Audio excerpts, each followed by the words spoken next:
Aloha, and welcome to VOSR International, the Voice of Shortwave Radio.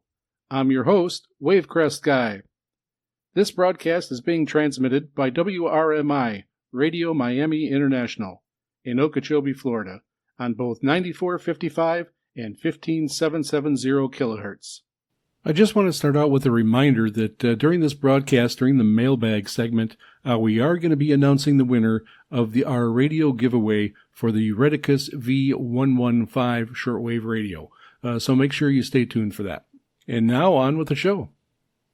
And now on to our first segment. We have a returning guest, Gerald from Houston SWL, and he's got a great segment here on a little bit of the history of Grundig radio. And then he has three different Grundig radios that he's going to go ahead and compare the features of those radios. Take it away, Gerald. Hello, this is Houston SWL. Thanks again for having me be part of your guest broadcast on the Voice of Shortwave Radio program via WRMI. You can check out my YouTube channel, Houston SWL. I have a number of videos that might be interesting for your viewers.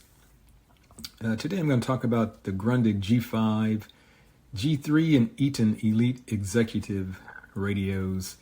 If you looked at these radios, you'll notice that they have a lot of similarities in the case design, the layout, the buttons, the features. So that'll be the discussion topic today, and I'm also go through a little history of Grundig. So Grundig was founded in 1945 by Max Grundig in Nuremberg, Germany, initially focusing on producing radios, and they gained popularity pretty quickly post-war. In the 1950s, Grundig expanded its product line to include televisions and tape recorders. By the 1960s and 70s, they'd established a strong international presence, exporting products worldwide, and became synonymous with quality in consumer electronics. And then in the 70s, Philips began acquiring Grundig shares, leading to a complete control in 1993.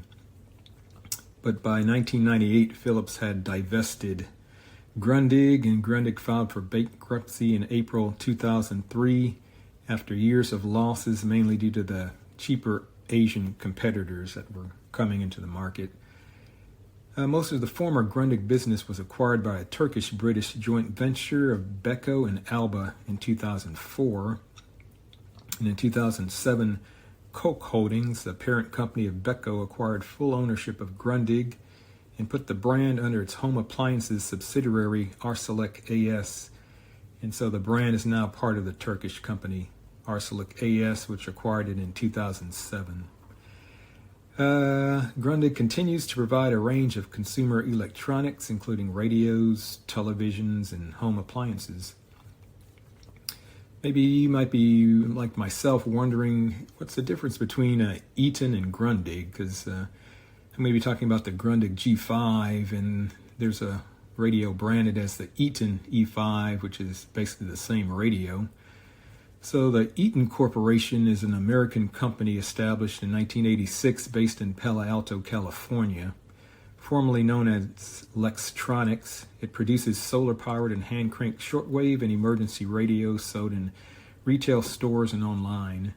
So Eaton started out as a licensee for Grundig shortwave radios, and that partnership continues today.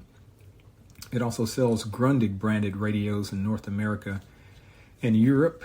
And going back to the 1980s, the Eaton Corporation had taken over developing, manufacturing, and selling Grundig shortwave radios in North America and some other markets.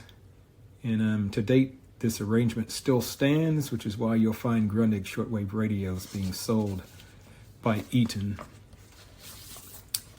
I'm going to go into the Grundig G5. If you can check out my YouTube page, I have a number of videos on the G5, using it, showing it picking up different shortwave stations, but a lot of the information I'm going to be using today came out of a really great website online, radiojallen.com. He's done quite a number of reviews on shortwave radio, so check that out. But the Grundig G5, it was introduced around 2006, so this is the earliest of the three. The design was based on the Degen DE1103, Kaito KA1103 radios, which offered a level of performance versus price that was unheard in a travel-size radio at the time. It looks like the Eaton E5 / Grundig G5, same radio, sold for about $150 when it was introduced. It came with an AC adapter, carrying case, stereo earbuds, wire antenna, and an owner's manual in several languages. Pulled in AM, FM, longwave, and shortwave. Those different bands. It was a dual conversion design offering single sideband reception. Has a fine tuning thumb wheel on the side. Dual bandwidths, wide and narrow. A line output. Offered 700 memories and 100 pages with alphanumeric tagging. 24-hour clock with 4 alarms and a sleep timer. Local DX switch, external antenna jack. Earphone jack that provided FM stereo. It used 4 AA batteries, had a lighted LCD display, and the radio would also internally recharge nickel metal hydride batteries, but it wasn't a smart charger. So you have to use some of the buttons to dial in the correct charging time for the capacity of the batteries you were using. So I guess currently I think most people would probably just charge batteries on an external charger and then put them into the radio. Had an automatic tuning storage of local FM frequencies and 2 auto scan modes. Tuning was done by 4 different methods. The traditional keypad entry type method. It has up-down slewing buttons that could be selectable for either 9 or 10 kilohertz steps depending on what country, part of the world that you're in. 5 kilohertz for shortwave, steps for shortwave. You can either also do a auto seek. You could hold down the up-down buttons for about 2 seconds, and it would automatically scan up and down until it found a station and stop. And then the tuning knob on the right side, you could manually tune that in 1 kilohertz steps. That wasn't selectable to 5 kilohertz steps. So I guess the G5 provided a dedicated volume up-down buttons that were kind of a complaint of the Degen 1103 that it was based on, and there was no muting or chuffing when tuning via the knob. You could tap the light button for get 15 seconds of illumination. The LCD was, in my opinion, kind of a cool looking blue backlight. And with the batteries, it would only stay illuminated about 15 seconds, but if you had the AC adapter plugged in, it would stay on all the time. Had an external antenna socket, was the 1/8 inch mono mini jack, and that could be used actually for external AM as well as shortwave. So that was kind of a neat feature. And just from the J. Allen review, I guess he commented about the E5 G5 radio. He says, it's the most sensitive radio in this size I have ever tested, matched by the Degen 1103, Kaito 1103, of course. I plugged in the supplied shortwave wire antenna, and my reception improved noticeably. The single sideband performance was solid and stable. The local DX switch often improved things substantially in this mode. Comparing it with my trusty Sony 7600 GR, the E5 proved slightly more sensitive on AM and shortwave and noticeably more sensitive and selective on FM. And the E5 is now the second from the top of the line, headed by the Grundig or E1 radio, which was about $500. Second was the G5 at about $150, and then there was the Eaton E10 at about $130. So kind of a final summation of the Grundig G5. He says, I've long considered it to offer the best performance available anywhere near this size and price range. The G5 and identical Eaton E5 were based on the popular and still available Degen DE1103, Kaito KA1103, and were essentially the same radio with a redesigned user interface to include up-down volume buttons. But the performance was the thing. Whether you have an 1103 or E5 or a G5, you have in your hands a radio with phenomenal RF capability in this size and price class. On all bands, AM, shortwave, FM, these radios pull in signals like a magnet. They feature amazing sensitivity, a low noise floor, and great selectivity. There's just no other radio this size or price that will hear as many listenable signals, and in the world of smaller portable radios, that's a primary concern. They also sound very pleasant for their size and make great travel companions. So I do have the Grundig G5 and also the G3. And I guess, I would second, with an external antenna, it's really sensitive. Actually, I think it's just as sensitive as my tabletop Grundig Satellite 750. And so that's what I'm using most of the time now. But definitely a good radio. And you can still find some on eBay and probably being sold on other platforms. So if you can find one at a good price, I highly recommend it. And so the next, the Grundig G5, Eaton E5 came out around 2006, and then roughly 3 years later in 2009, the Grundig G3 Globe Traveler came out. If you look at these two radios, they look basically the same. I guess some of the button features are a little bit different, but the footprint's the same. So the G3 has the same features that I've gone over on the G5, but it added some new ones. So it also now covers the air band. The G5 did not have that. It comes with the radio data system on FM to display information about the signal that's being broadcast on the FM band. It has a synchronous detector with selectable sideband. I guess the single sideband feature was updated on the G5. There was just one button that you would push, and then you'd use the fine tuning wheel to tune in the single sideband signal. I guess it has the button that you can press once to get either upper or lower sideband, and if you press it again, it'll give you the opposite, but it still used the fine scroll wheel on the side. So that was an improvement.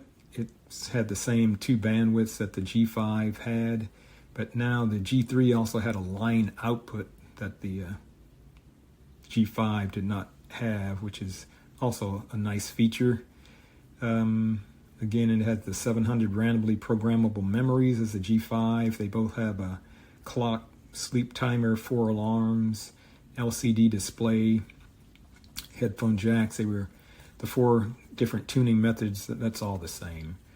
So it also used the 4 AA batteries, and it could also internally charge the nickel metal hydride batteries, but with the similar restrictions as the G5 AC adapter, and it also sold for roughly about $150 when it came out. So a lot of people were actually excited about the G3 when it came out because of these additional features and the the sensitivity of the radio. If it was similar to the G5, it was really a neat upgrade.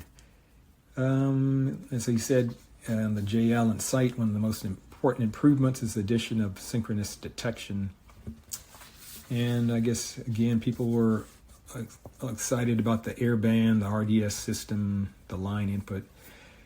But in his review, I guess when he had gotten the G3, I guess it ended up having some problems. He ended up having to send it back. The synchronous detection or detector would only lock onto very strong signals. The AM band was full of birdies and spurious noises. Shortwave was not bad, but not quite as good as the G5, E5 in his opinion. Other people were having issues, so it looks like the initial release of the G3, there were some quality control issues. So I guess a while later he did acquire another G3, and it looks like Grundig had resolved those issues, and then he ended up doing a comparison with his G5, spent several weeks band scanning on both radios. And he says in terms of reception, the GE runs neck and neck with the earlier models, like the G5, with each having certain pros and cons. On shortwave, he said they seemed identical. The dual bandwidths were well chosen. He said the G3 has a slightly mellower tone quality, and the G3 sync detection provided dramatic improvements on some signals. I guess in the AM mode, the G3 was similar, but just slightly less sensitive than the G5, E5. On FM, the G3 was slightly less sensitive than the G5, but was more selective and better at rejecting false images. The single sideband, the G3 offers greatly improved SSB performance. You can now select upper and lower sideband modes at the press of a button, which makes tuning SSB much easier. You then perform the coarse tuning with the tuning knob and finally zero in for best audio using the fine tuning thumb wheel. Yeah, it is a little bit of a hassle using the G5 and fine tuning the single sideband in. And as I'll talk about the Eaton Elite Executive, I guess that's even easier on that radio. So after he had reviewed the later model version of the G3, I guess he recommended it, but I guess then later down the line, I guess he started hearing of people again having issues with the G3, so couldn't recommend it based on that. But I guess if you could still find one, it may be kind of a hit or miss.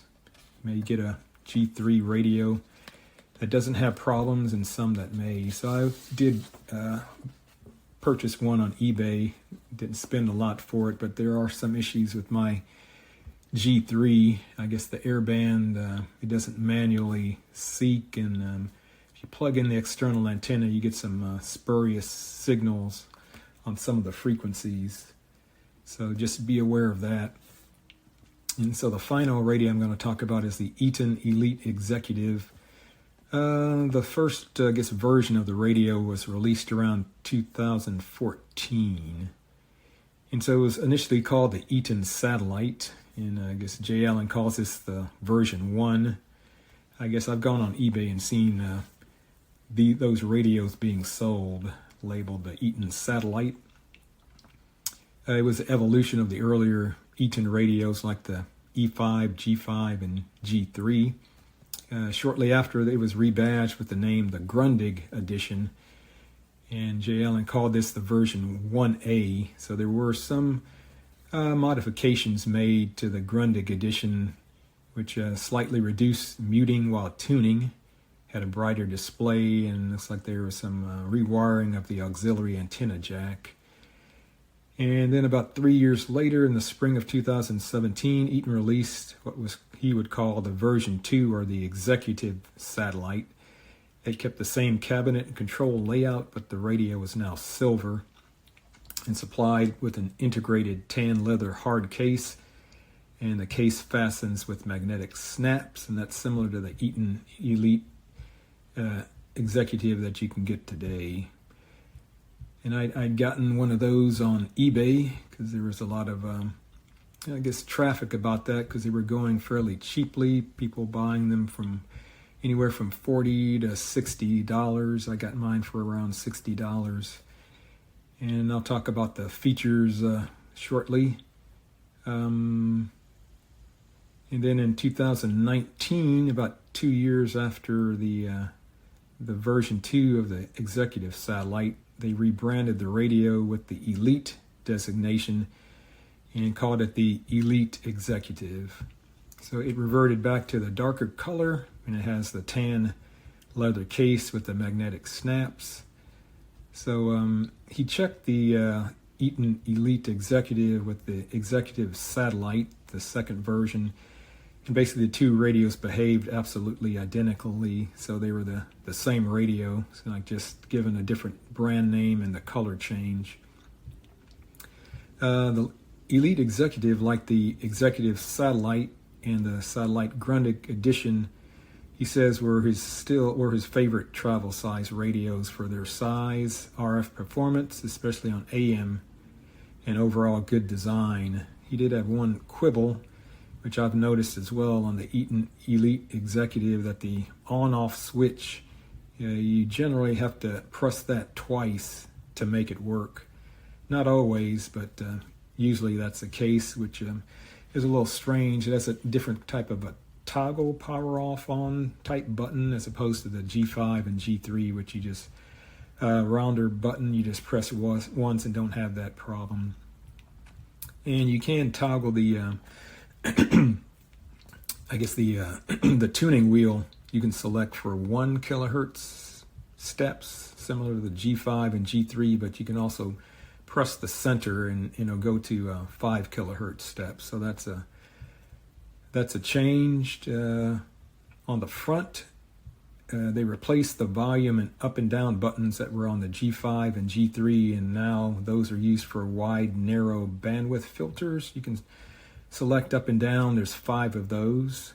The single sideband is a kind of an updated feature that is nice. I guess it automatically tunes in the single sideband signal. You can select upper or lower, but there's no fine tuning wheel to dial it in, which is really nice. So they replaced that fine tuning wheel on the side with a volume wheel, and so basically it's a G3, just rebranded and has some other slight modifications. But again, if you look at the face of the 3 radios and the features on the side, they're really the same radio basically. So I do have a video that I made. It's on my YouTube channel, looking at the G5, the G3, and the Eaton Elite Executive, and some of the features and differences and similarities between those radios. So just check those out. So again, the Eaton Elite Executive, like the Grundig G3, has AM, FM, long wave, shortwave bands, air band, has the radio data system for FM like the G3, FM stereo via the headphone jack, has the synchronous detector like the G3, 700 memory stations, phase lock loop, conversion receiver, local DX switch, local world time zones you can enter in, has the same clock, alarm, sleep time features. I guess the one difference is the LCD display is orange instead of blue like the G3 and G5, which is kind of cool. A reset lock button, same as the G5, G3, and it comes with the power supply and uses 4 AA batteries. So definitely similar radios, and I would highly recommend any of the 3, maybe not as much for the G3 because of the quality control issues that they had. But again, if you can find one fairly cheaply, I'd say it'd be worth it buying it to try to get a decent radio. So that's what I wanted to go through today. So again, thanks for having me as a guest on your Voice of Shortwave Radio broadcast, and talk to you guys later. Mahalo. Big mahalo for that segment, Gerald. Those Grundig radios are awesome, and they are highly collectible and have been around for a long time. We do have a Reddit subgroup, Grundig Shortwave Radio, that you can go over and check out. Gerald does post on there often. Ancient Grass does too, and I am on there doing some posts also. So come and check us out. It's for every type of radio. All radios are welcome there. It doesn't have to be just a Grundig. But this was an awesome segment telling about the 3 different radios, and those are kind of widely available. You can pick those up often. You can find them on sales, or Craigslist, or you might even find them at yard sales or even at secondhand stores. Probably on eBay for sure. But you never know when you're going to be able to find a good deal on a radio. So always be on the lookout. So let us know what you thought of that segment. Send us an email at VOSRINT@yahoo.com. That's VOSRINT VOSRINT@yahoo.com. Or you can head over to our website at VOSRInternational.com. There's a link there where you can click for an email and send a message that way. Let us know if you got a Grundig radio, if you have a favorite, if you plan on getting one, or if you got a good deal somewhere on one. Send us that info. We'd love to hear from you. Now we'll move on to an equipment segment. And this is going to be the final part 2 of the Redicus V115 shortwave radio, this smaller, budget-friendly shortwave radio. In going over these, you always have to keep in mind the price point. And I checked when I bought this; it was like $16.50. I just checked before I did this recording, and on Amazon right now they're about $22. There is a coupon though that brings it just below $20, so around $19.50. So really not much more than what I had paid for it. So it's in the budget class of radios, and it does have some different features on it that I like, and then there's other things that aren't so great, and it's mostly because what I'm used to. So if someone's just starting out with this, getting into shortwave, they might not, these features that aren't there or whatever might not bother you so much. It gets to be what you're used to, and a lot of people are and some of the things that I'm going to mention, it's not going to bother them. First off, I always look for is an external antenna jack. Antennas are really important in shortwave radio. And, yes, it does have the telescopic antenna. It is a little bit short, but it does do pretty well. And compared to the Crane Skywave SSB2, it's a good 8 inches shorter. But it still did just as good with that shorter telescopic antenna. But it didn't have the external jack. And over my going over some of these other radios and doing comparisons, I've done comparisons where you just clip the antenna with an alligator clip onto the telescopic antenna, and then I changed it to plugging it into the external jack. The external jack, there's a better connection there. It is noticeable. It's not a huge difference, but it is noticeable. So I always recommend an external jack if you can find a model that has one. So that's one thing.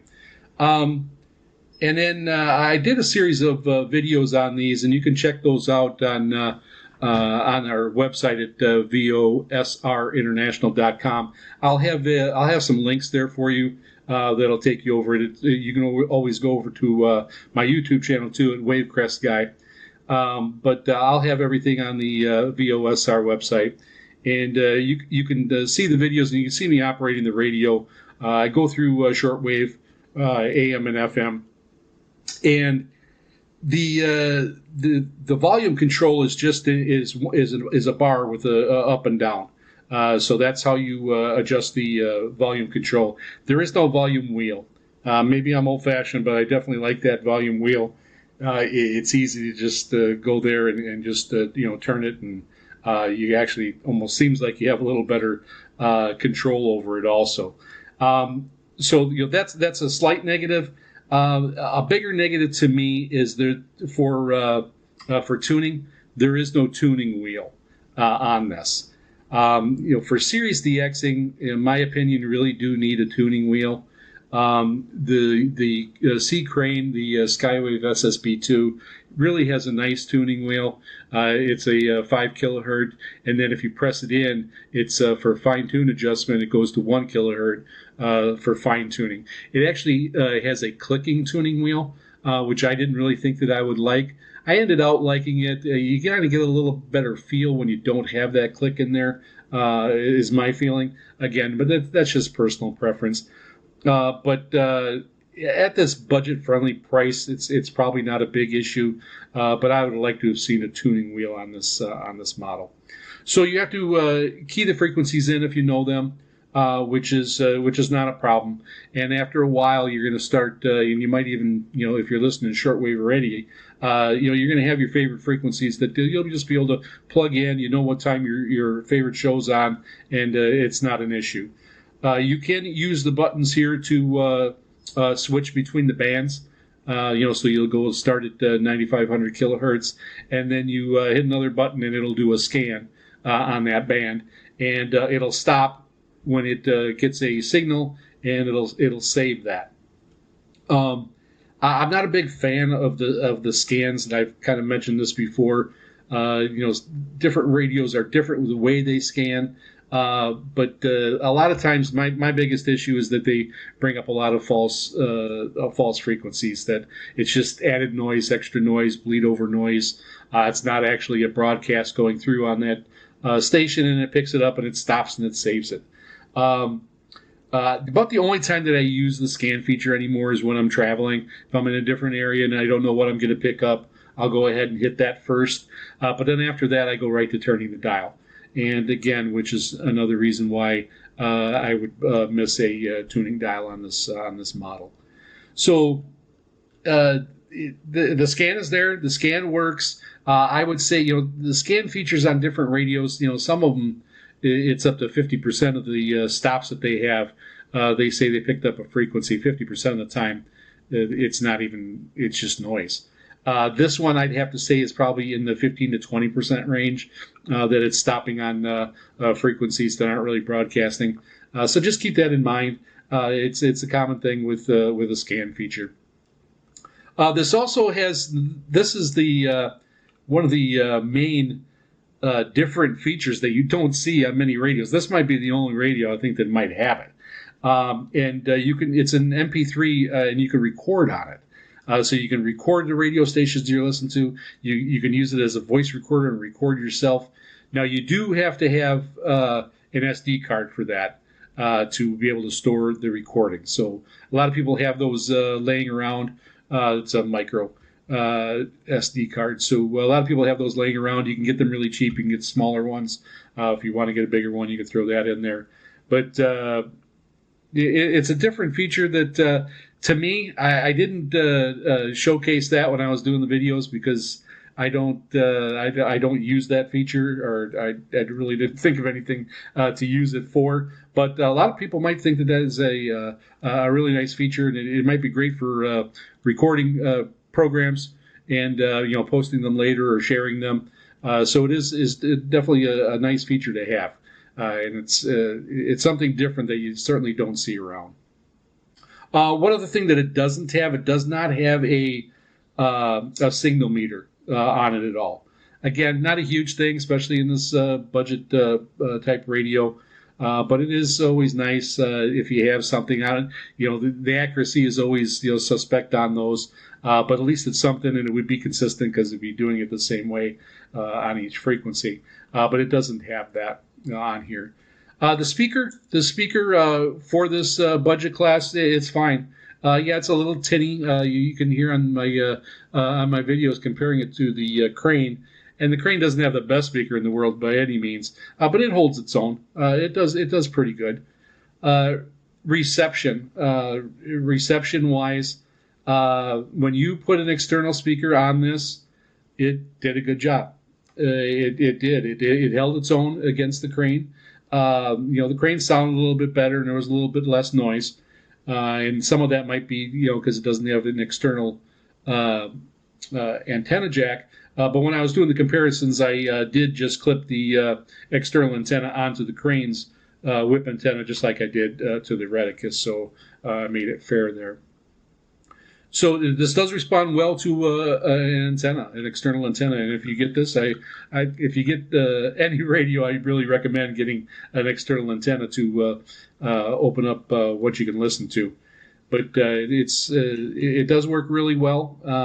And the other thing about this radio that I'll compare it to a couple others, I've done a couple other budget-friendly radio reviews, and one was the XH Data 219. That one, I really liked that radio. It had a tuning dial, and it was analog, so it wasn't digital where you can see exactly where you're at. But those from my era, that's usually not too big of a problem. You're turning the dial, you get a feel for it after a while. But the problem with that radio was if you were in an area where you had a booming signal coming in, there's so much bleed over that it would wipe out between 25 and 30 kilohertz above it and below it, where you would never be able to hear a faint radio station anything close to that frequency. It would just blow it out. You'd have so much interference from that really strong signal. That radio suffered from that. That was just an under $10 radio. I believe I paid $9 for that radio. I did like it. That was the worst part about that radio, is if you were close to a station and it had a really strong signal. A lot of us wouldn't have an issue with that, so it wouldn't be a problem. But this radio did not have that. Did not have the big bleed over. And again, without a tuning wheel, I wasn't able to go back and forth, but I did go underneath it and above it, and didn't have that big bleed over that the XH Data 219 did. So that was definitely a plus. Just in build quality, I'd say this is right up there. This holds its own in the budget-friendly class. The plastic don't seem like it's too brittle. It'll be able to handle a little bit of knocking around. It does have a lanyard on it with a little tab, and the tab has a notch in it. And if you put that notch inside the slot in the back, that is your tilt-up feature. So when you have the radio sitting on a desk, it's tilted up, and you have easier access to your controls. Really, kind of a nice feature, actually. And you don't have to worry about a lot of those other budget radios have them just folded over and they snap into place, and they'll just pop off. I did one review of the very first time I popped it open, it just popped right off. I was able to put it right back on, but you just know after a while that that's something that would end up breaking. Well, one other thing about this is it's ready to go right out of the box, which is a good feature on this for this radio. It comes with a rechargeable battery pack, actually. So and it comes with a cable, so you can plug it in and recharge it right from the radio.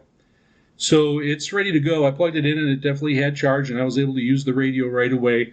So if again, I got this about $16. Comparing it to the XH Data 219 at just under $9 at the time. This radio had rechargeable battery with it, so it's right in that class. And it is digital. I really think that you'll get used to the controls. So that's not an issue. I've got some fat fingers too, and the buttons are far enough away, so it's not that big of a deal. And the buttons aren't that many multifunctions. It's not like you're hitting the same button 3 times to come to the function that you need to use. So mainly it's just the button on itself, and it's ready to go. Again, the biggest thing for me is missing the tuning dial. So that's it on this radio. Do I recommend it? Yeah, for the price. For under $20, this definitely fits in, especially if you wanted to record with it and have that SD card in there. I don't know of another radio that has it. There could be. Let me know. But I would go ahead and I would grab this radio. It's great to just throw it in your suitcase, throw it in your car, and use it. If you break it, you're not going to be crying over it. And it's also another one where I know a lot of people, because there are so many budget-friendly radios out there, that they buy a few, try them out, and then they give them to people who are, as they talk to them, might be interested in shortwave radio. So they give them one and let them try it themselves and hopefully get them in on the hobby. So it's also good for that, for sure. So that's the end of that one. Let me know what you think. Let me know, do you have a Redicus V115? Are you listening to this program on one with one right now? And let me know what you think about the radio, if you've got one, if you thought about it, decided not to get it, what your reasons were and what you ended up purchasing. It'd be great to hear from you. Just send me an email at VOSRINT@yahoo.com. That's VOSRINT@yahoo.com. You can also hit our website at VOSRInternational.com. That's VOSR VOSRInternational.com. I'll have a post about this radio, have some pictures, links to the videos if you want to go check those out. And you can also hit the mail icon there and communicate and send an email that way. And now I'm going to start a new segment that I'll bring back from time to time, and it's going to be called On This Day in Shortwave Radio History. It seems though we're not a daily show. I'll pick some dates around the broadcast time, and I will go back in history and highlight some of the things that have happened in shortwave radio history. So on July 27th, 1962, WINB began broadcasting, making it the oldest shortwave radio station in the United States that is still in operation. In the 1960s, the station was notable for its criticism of American domestic and foreign policy, leading to the government freezing the expansion of private shortwave radio transmission schedules for several years. Then, on July 29th, 1997, Radio Metallica Worldwide, a shortwave pirate broadcaster, was actively heard in southern Ontario, Canada. On July 29th, 1997, they were known for ending their programs with the song Secret Agent Man. Then, July 30th, 1923, pioneer Guillermo Marconi and his assistant Charles Samuel Franklin conducted crucial experiments with shortwave transmissions. Franklin's research at Poultou Wireless Station in Cornwall showed that shortwave wavelengths could be used for long-distance transmissions, particularly at night.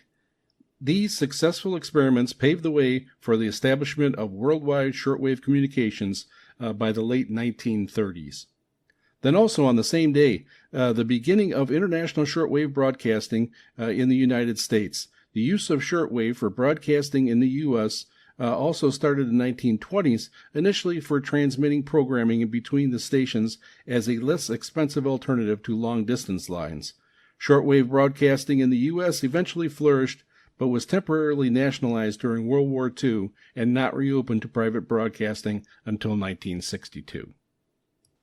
And lastly, August 1st. August 1st, 1943. After being damaged in the 1940 fire, the U.S. radio station WWV resumed normal broadcasts on 2.5, 5, 10, and 15 megahertz from its new location near Greenbelt, Maryland. And lastly, August 1st, 1953, the United States Information Agency was established, with the Voice of America becoming the largest component. This marked a shift in U.S. foreign informational activities, as recommended by a commission led by former President Herbert Hoover. So I'll bring back this segment from time to time. Let us know what you think. Send us an email at VOSRINT@yahoo.com. That's VOSRINT@yahoo.com, or head over to our website at VOSRInternational.com, and there's a mail link there that you can use. And now we'll move over to a programming segment. And this one is kind of a little bit different for programming. So we cover all aspects of shortwave radio here. And so I'm going to talk a little bit about the air band and my experience here on the small island of Molokai. So I have a C Crane Skywave SSB2, which I've talked about on this program before. And it does have the air bands on it, which I thought was a nice feature. I always was interested in trying that and just never have. This radio had it. Where I'm at, I'm about 35 miles from the Molokai Airport. The Molokai Airport code is MKK, in case you're interested in checking it out.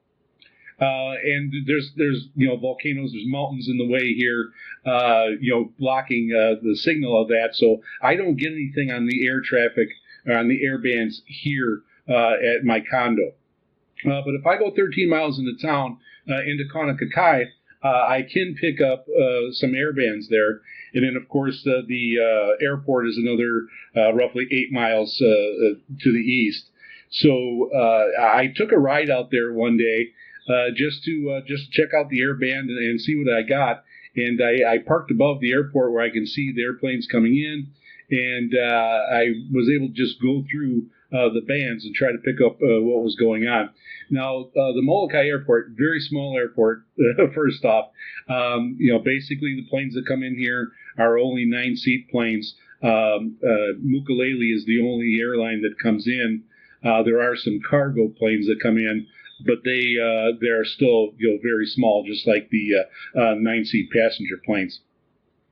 Anyways, so they do have a few frequencies that you can check out. The emergency one here is 121.500. That's the emergency.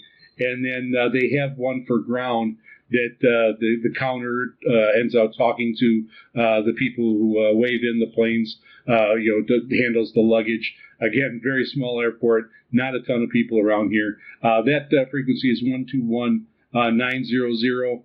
And then then the next one is the tower, and that has the common traffic coming in and out when they're talking to the planes coming in. That one's 125.700. And then it also has the ATIS terminal, which is basically it's automated. So that's the weather. Mostly the weather's on a repeat, unless of course something changes. It always lists the wind. Winds are really something they have to watch here. You have a small plane, and being out here in the islands, the winds can be a little bit tricky. There's a few times I was on the planes and they landed, and they were coming in on a pretty bad angle, being not going straight into the runway. And that one is 128.200. And then there's also a high frequency one, and this one I did not know about at the time, and I didn't check it out. So I'll be heading back out there. This one is 116.100, and that is for radio navigation. So it's a radio navigation omnidirectional beacon at high frequency. So that helps the plane pinpoint where the airport is and for where they're going. So I took it out there, and it was really fun listening to what was going on there at the airport. I heard a couple conversations between the tower and the airplanes, basically just asking what the current conditions were coming in, making sure they can come in, that type of thing. It was a really nice day out, so there wasn't a lot going on in that respect. And then, of course, listening to that ATS being on repeat, they give a lot of information on there. So if you do have a chance of either picking up an airport or heading out over to an airport and checking out these airbands, I really think that it'd be something you enjoy, and it definitely adds another facet onto shortwave. If you are in a bigger town or a bigger city and you live closer to an airport, you may be able to pick that up with your radio. So check, and a lot of people, because they either don't use it very often or what, a feature on there. A lot of these radios have so many features on them that a lot of times you just don't use a lot of the features. And this is kind of an example of something that you can use. I actually, when I take my radio on a trip, it's always nice to have it there, and I could tune into that airband while I'm even just sitting in the airport, which is kind of neat, listening to stuff going on.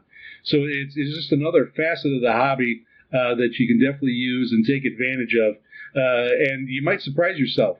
So check your radio, see if you've got the airband on it. If you know you do, go ahead and check it out. And even if you haven't checked it out in a while, you just never know. Sometimes the conditions are right, and you'll be able to bring something in. Otherwise, sometimes it's worth a trip, taking a trip over to an airport or a small airport, or just getting closer, and you might be able to pick up some of these conversations and just see how the activity at the airport works. So I've got a couple of videos on this of when I was out at the airport, and so I videoed some of the conversations going on, and the weather being on repeat, the ATIS.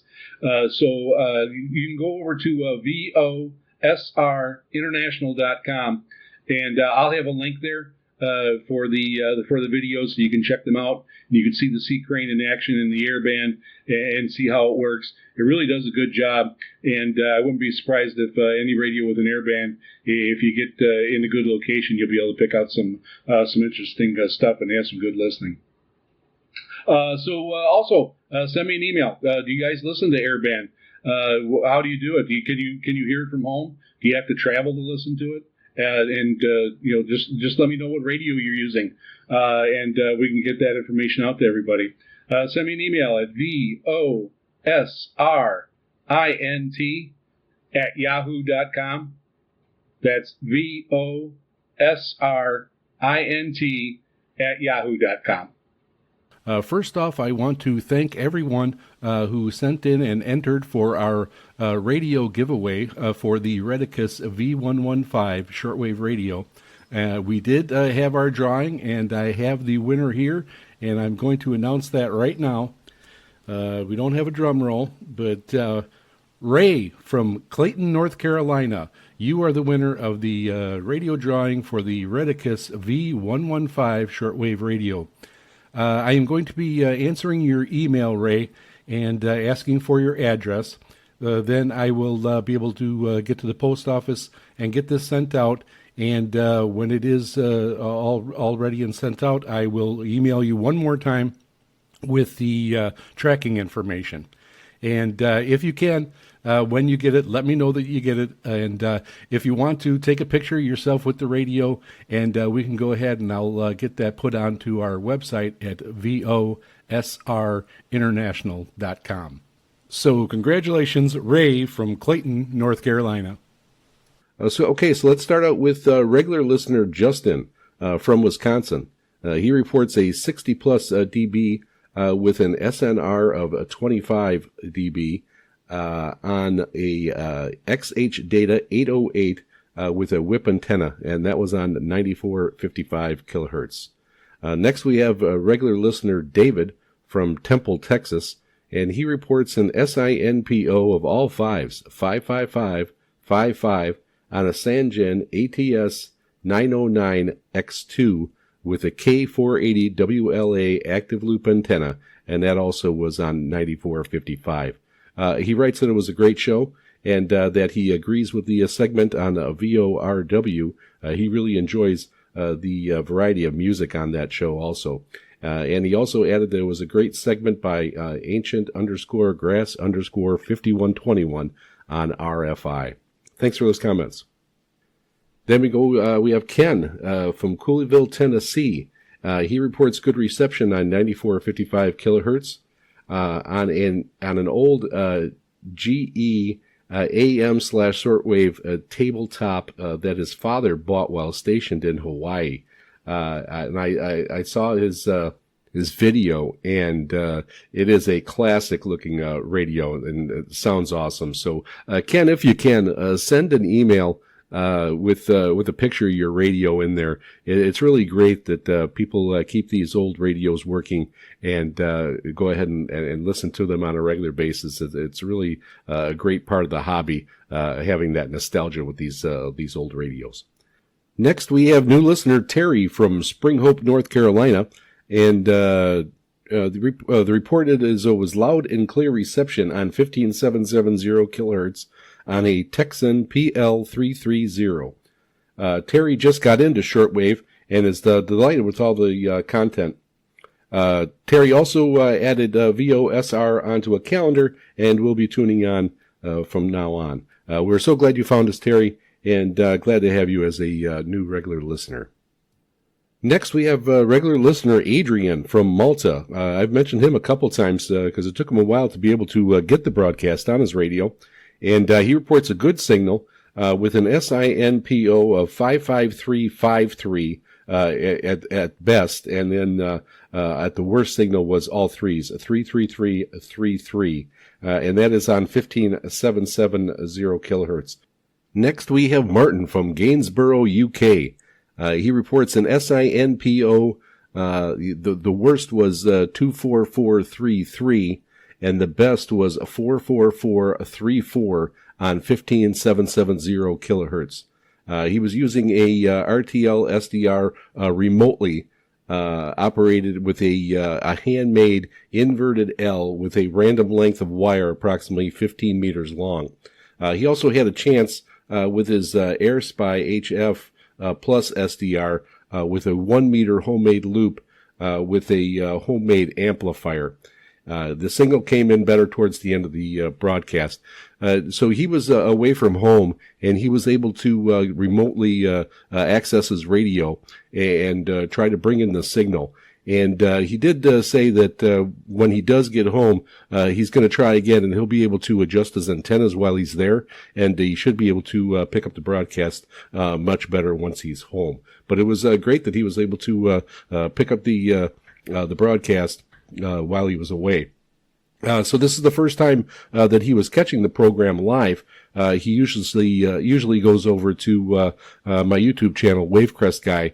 I upload the past broadcasts there after they are completed rebroadcasting on shortwave.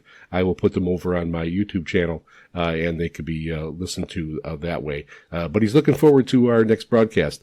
Martin, thanks for all the efforts and in becoming a regular listener here at VOSR. Next, we have Greg. No location was given. Greg, if you send us another message with your location, I will go ahead and get a pin added onto our listener map and get you logged onto there. But he reports a good signal with his AirSpy HFT SDR with a 40-meter end-fed dipole.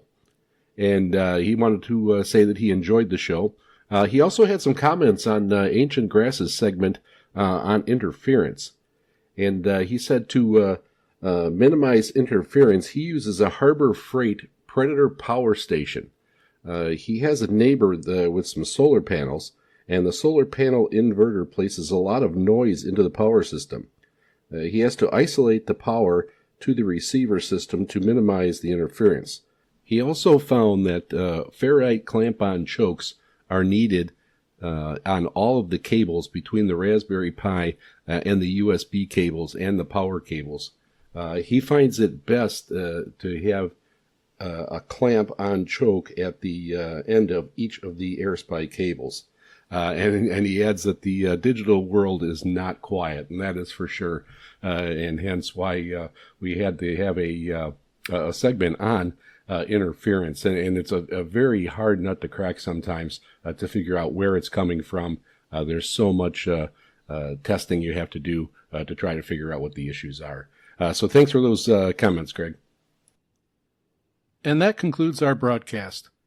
Be sure to catch our broadcasts every Saturday at 0300 UTC on 9455 kilohertz, and also on Saturdays at 2300 UTC on 15770 kilohertz.